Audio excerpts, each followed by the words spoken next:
Parmi les médiums qui collaborent avec les milieux scientifiques, Jean-Pierre Girard réalise sous contrôle rigoureux et en marge de toute exploitation commerciale au music hall des expériences sur la torsion des barres métalliques qui ont suscité le plus grand intérêt chez les chercheurs métallurgistes de la société Péchinet.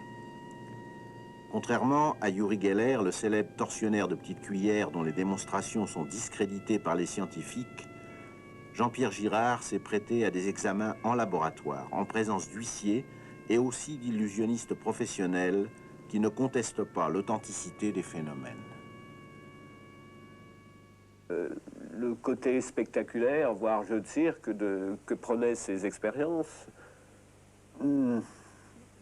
m'indisposait beaucoup et je l'ai déclaré d'ailleurs à M. Crussard, il s'en souviendra. J'appelais au centre de recherche de Vorep les ovnis de M. Crussard, les objets fléchis dans des conditions non identifiées.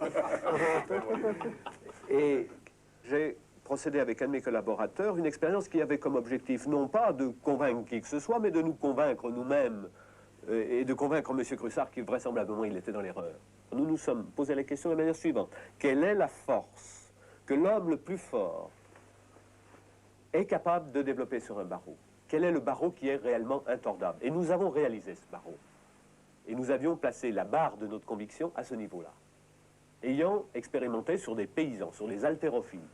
Et cette barre-là, vous l'avez ici. En effet, ce matériau a été réalisé spécialement pour l'expérience et nous avions vérifié auprès d'un haltérophile qui faisait 140 kg qu'il était totalement impossible de le déformer.